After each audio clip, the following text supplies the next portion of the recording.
Well, good morning and welcome to another video. Not exactly sure where I'm going with this one. This is like take 3 or take 4 of trying to make this video this morning. I keep getting sidetracked, and sidetracked is because spiritual discourse is something that for many people is something they're coming to. It's something new and something to be studied, learned and overlearned, to be learned. There tends to be this necessity to backdrop everything I want to say against a framework that makes what I'm saying tangible. And so I tend to get sidetracked in the, because it's like a family tree. One thing branches out to another, branches out to another. And what I'm always trying to say or to express is the unconditional nature of love. And in this world where love is experienced through the release of fear and the release of grievances and judgments, and love flows back into the place in the mind where those grievances held a place, when they're released, love flows back in. In this world, that love is experienced incrementally, and we'll call those experiences holy instants or moments of recognition of truth. Right now, enlightenment, which is the penultimate moment of recognition of truth, is an experience that dawns on the mind. It's literally the recall or the memory, the remembering of what you are and where you are always in eternity. It's an experience that has nothing to do with the physical world, the physical shell, the body. It's simply an awakening in eternity where you literally recognize yourself as one with all things, one with everything. There are no shapes, there are no forms, there is no textures or contrasts or anything like that. There is nothing to it. It's completely formless. Right? It's an experience of pure self, pure spirit, pure mind. And I've often tried to describe it. It's very, if I were to say that it's like the sun, a million suns, like radiating out from a single point, which is everywhere. It's like, how can a single point be everywhere and everything be radiating? It does like there's no, and the sensation that goes along with it, the ever increasing, ever expressing, ever extending sensation of love. I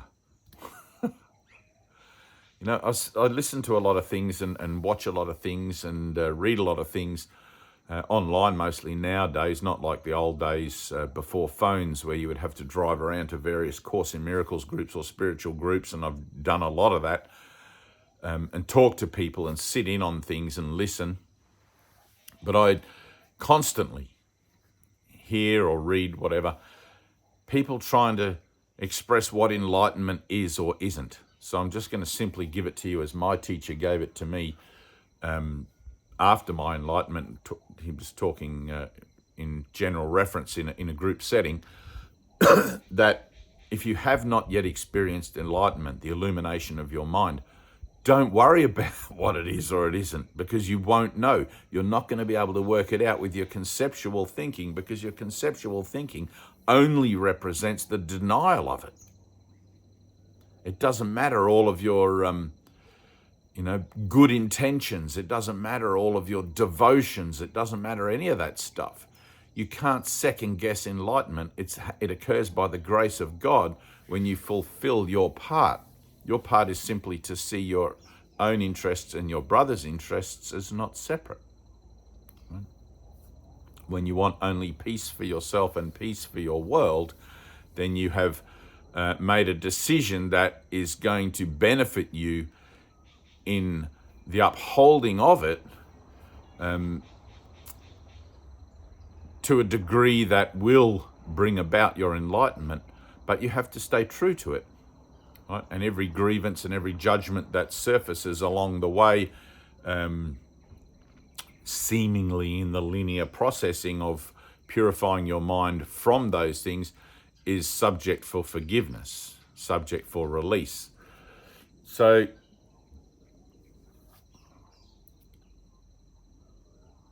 the idea that a conceptual mind can know anything that hails from beyond the realm of concept, the third dimensional, temporally associative realm, is a false one. You cannot know anything beyond your pay grade, let's put it that way. You have to earn it, right? You're entitled to it, but you have to earn it. And it says in the Course in Miracles, you have to earn your release. You have to earn your enlightenment. You have to earn that thing. And by earning it, in a sense, it means to be of service, right? It's not like today where everybody gets a prize just for being part of something. It's like you have to earn it. You've got to win. You've got to put yourself across that finish line and do the work, put in the work, and trust the process, and all of these little catchphrases that seem to have sprung up around the path of seeking enlightenment or seeking purification or salvation. But anyway, I want to talk about more what the purpose of seeking enlightenment is, because in our Western world, we tend to think that enlightenment is something that it's for the wise men of the East and for devout monks and scholars, and something that people spend many lifetimes attempting to procure. But it has a purpose. Right now, I'm constantly standing, living, declaring in the certainty of my mind, having had the experience of the illumination of my mind and awoken in eternity in 1997 for a moment there, that the impossibility of hearing this message, the impossibility of understanding that there is no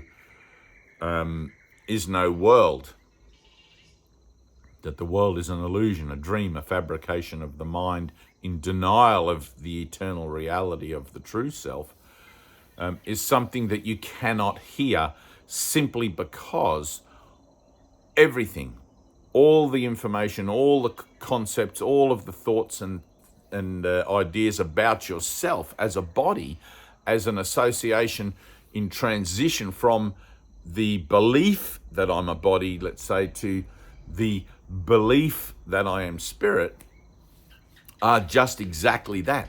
Only beliefs until they become factual. And a fact is something that has been verified, and you can only verify it through an experience. It's like science won't verify anything unless there is empiric evidence that proves that the theories are true. And just exactly in the same way, you can have an experience of direct communication with light, or the light, let's say, of your higher mind. If you think that your mind is only capable of examining the content of the conscious level, you're very much mistaken. We have the conscious, the subconscious, the superconscious, and the what would you call it? The miracle level, or the below the subconscious, which most people are completely unaware is there. It's there, and you can access it, and you can learn to access it more increasingly as you take on board your own personal mantra, let's say, or your own personal practice of being still, training the mind to be still and to allow yourself to drop into, some people tell me that they feel like they're being sucked forward or whatever, into a moment of the unknown, where what seems to be unknown on this side of it is remembered as something that is actually known on the other side, and you'll begin to get glimpses of actual flashes of light, and Jesus calls them in the Course beautiful flashes. So this video that I'm making now then is more, I guess, to direct your attention to the fact that The answers that you're seeking are not out there on Facebook forums. They're not out there on all these self-help and support groups for people that are going through the mind training period of their purification. Those things may be necessary, but if those things are not reflecting back to you directly, the matter-of-fact nature of your situation being that you have to access your own internal guide to answer the questions, then all that is happening there is your mind is not looking for those questions, the answers to those questions within. It's actually projecting what it thinks should be a relevant answer out there into the forum of time, space. It's being picked up by one of the NPCs, which seems to be a popular term these days, non-player characters, on a chat room or in a support group or something like that, and being blah, blah, parroted back to you in a way that to you makes sense and obliterates the original question, the original moment of the potential to open up to something new from your mind. You may want to rewind that little bit and hear it. They're not helpful. Support groups are not helpful. It's like if you want to teach a kid to swim, throw them in the deep end. Let them learn to swim by themselves. You can do all the coaching you want, all the coaching, whatever. They're still going to come out to the same point where they learn to swim, right? The whole point of spiritual pursuit is that you learn to swim by yourself. This is man, God, one-on-one, mano el godo, coming together in a meeting of ignorance and knowledge, one cancelling out the other as the process goes on. You have to discover your own internal guide. Now, that can take a bit, right? Jesus says miracles are your right, but purification is necessary first. So be it. I would say, and this is just me, right? I would say I had a lot of miracles. I had a lot of incredible synchronistic, I would call them. They're not really synchronistic. I mean, of course, we're following a script. There's no free will. And if you want to doubt that, I mean, you can make bold experiments with it. But I would say that I had many moments of recognizing divine guidance in my own individual self-association, in my own experience of my journey on earth, from hearing a voice from someone that wasn't there in the physical proximity, to getting a sense of things and being instructed specifically by other people in a way that led me to other things, and just having these seemingly coincidental, there's no coincidences, but I had made a decision. This is long before I discovered A Course in Miracles. I had made a decision to find the truth. I don't remember specifically making that decision. I do remember specifically telling my father when he asked me what I wanted to do with my life.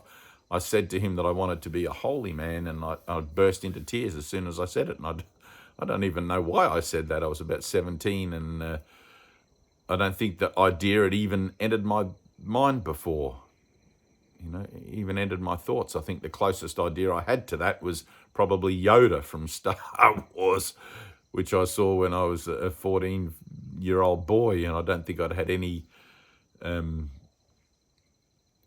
conscious input regarding what a holy man is or was.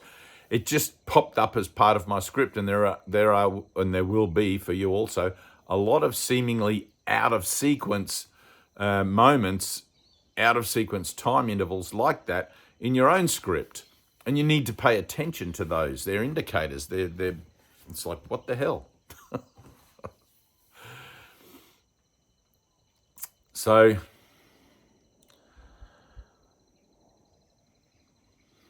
calling upon the Holy Spirit, the spirit of wholeness, the spirit of love, the spirit of universal brotherhood, the spirit of oneness.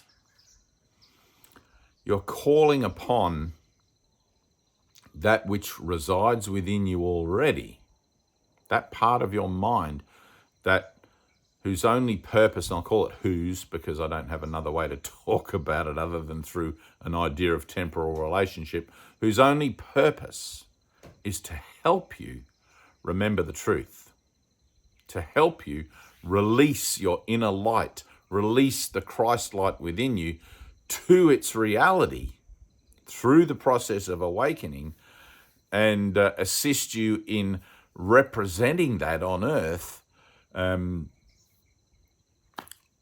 Example number one, I suppose, in a way where you can be helpful to somebody, somewhere, somehow. God knows. Literally, God knows.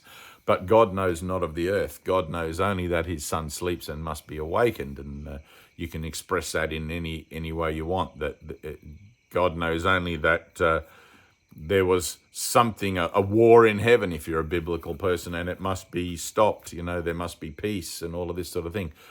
So in the journey from ignorance to knowledge, or from dark to light, whatever, however you want to gear that up for your own understanding,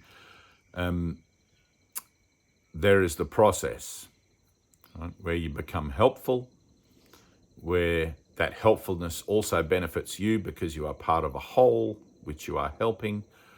And together we participate in this raising up of the vibration of love through the letting go of fear. One of the major points of letting go of fear is letting go of the fear of the demise of the body, the demise of the vessel. But you have to see that that's always on the agenda. That's always something that was going to be there, always going to be in the long term, most people would hope, but without any way to know when that was going to occur, the laying aside of the vessel. So for me, having had now experiences without drugs, without alcohol, purely through meditation and prayer, experiences of transcending this physical platform, the third dimension, and finding myself in 3 different dimensional realities, all, if you like, a staircase or Jacob's ladder, all representing something relevant to me in my own personal transition through the purification process to what comes next, etc., etc. It's been explained to me certain things about my own process and what's to come next beyond this physical experience, that is part and parcel of why I want to present these next however many videos. Maybe it'll only be this one. Really don't know. But I do want to talk about that. I want to talk about getting beyond the Course, getting past the Course in Miracles, because having recognized in my own association the falling away, if you like, of my need for it, even as a reference tool for helping others or anything like that, I want to try to represent, or I'm going to try to represent, it's not really a want, it's like this internal sense.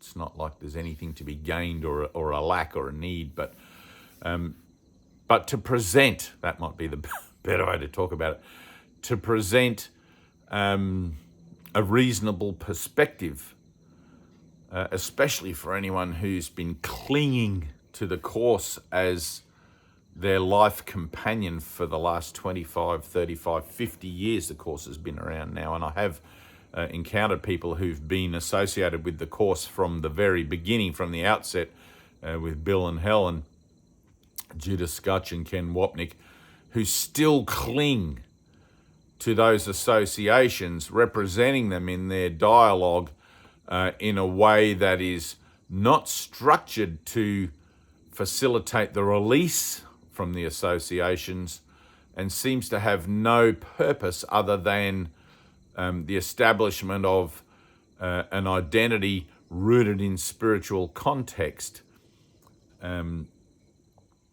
So never underestimate the power of mind in denial, okay? And there have been many moments in my own association, in my own transition, where I've realized I can't help this person, that person, whatever, even if they do come for help, because they're not ready, not willing would be the better word, not willing to let go of that clinging, that defense mechanism that maintains some rooted identity in the world, where the notion of facing the fear that is required to broach the threshold of the escape from temporal association is presented. That was pretty good. Salvation is now. Liberation is now. The release from temporal association has been offered and has been received in the Christ mind and represented on earth through the resurrection 2,000 odd years ago,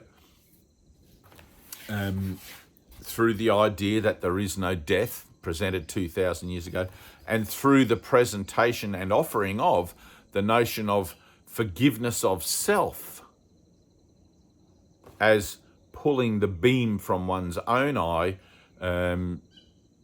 given to the human concept, to the human collective, as a new concept that will undo all concepts 2,000 odd years ago.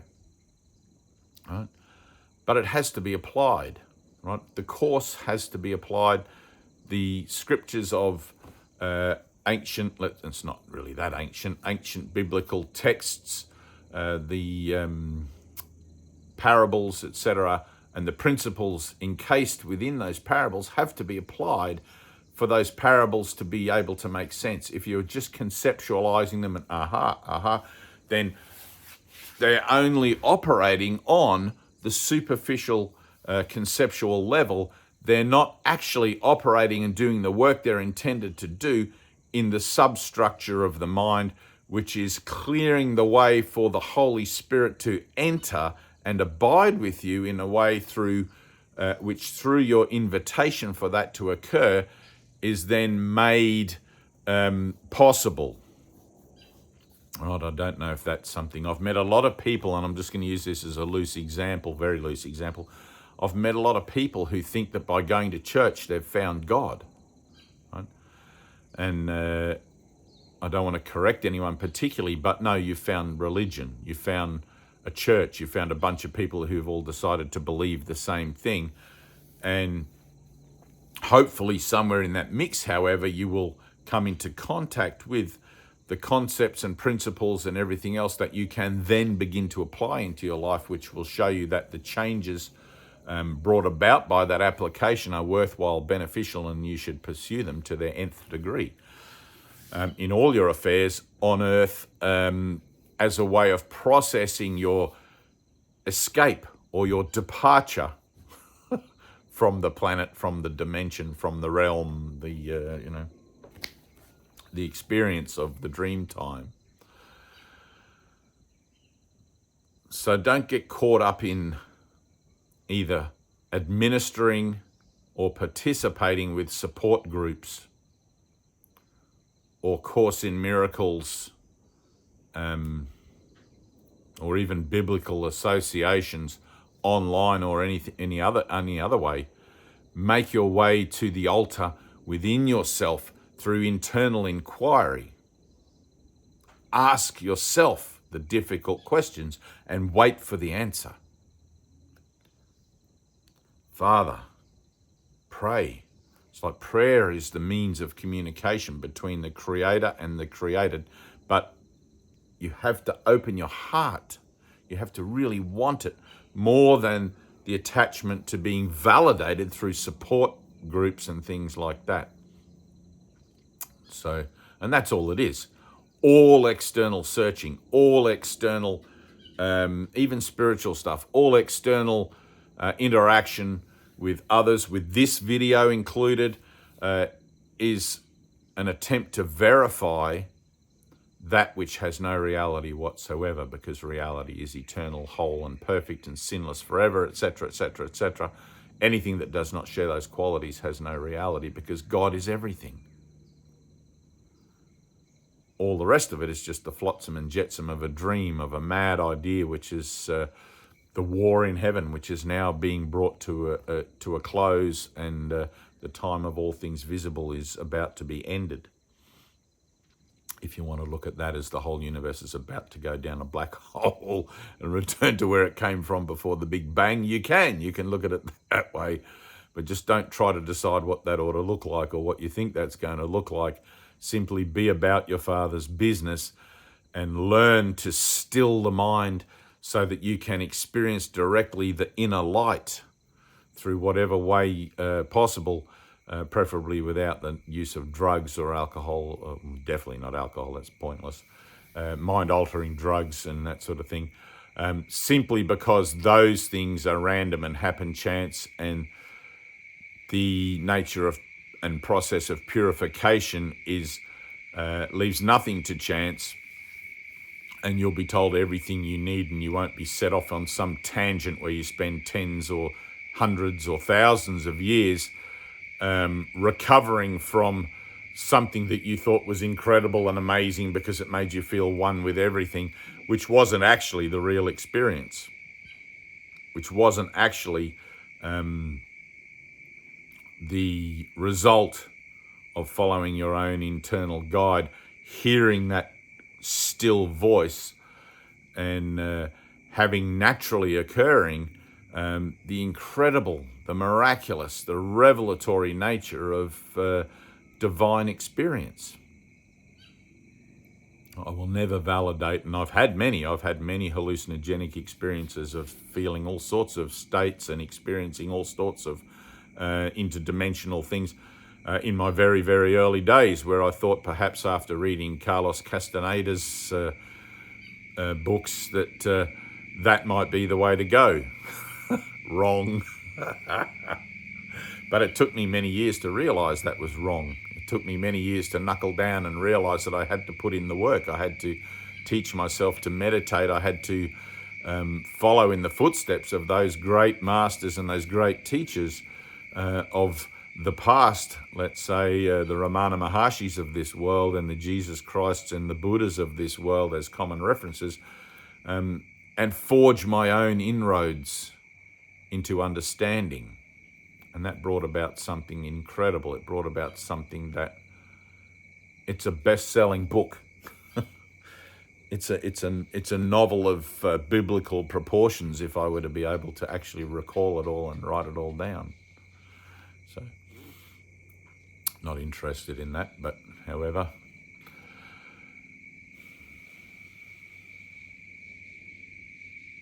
Let something else happen. Let something else happen. The anxiety that you will feel in not knowing, the anxiety that you will feel in facing the void, facing the unknown of life, in what do you mean by that, Dave? What do you mean let something else happen? Exactly what I said. Let something else happen, right? Let go of the familiar. Let go of the everyday. Let go of that which is now just dogma and ritual to you. That which serves no purpose, but which perhaps you still cling to for fear of facing the unknown. It's going to occur anyway. Let's face it with purpose. Let's face it with determination and perseverance, and be conquistadors of the unknown. Let's be, what does Jesus call you in the Course in Miracles? Crusaders. This is the last crusade, and the motto of the crusade is listen, learn, and do. Listen to my voice, learn to undo error, and do something to correct it.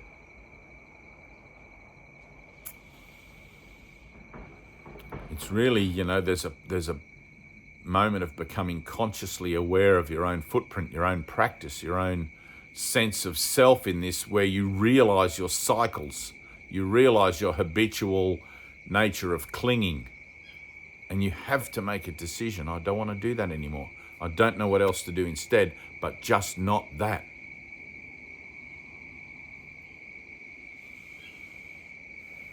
Find the light, seek the light. It's within you. It's not out there in Course in Miracles support groups, chat rooms, or anything else. It's not outside of you. Peace.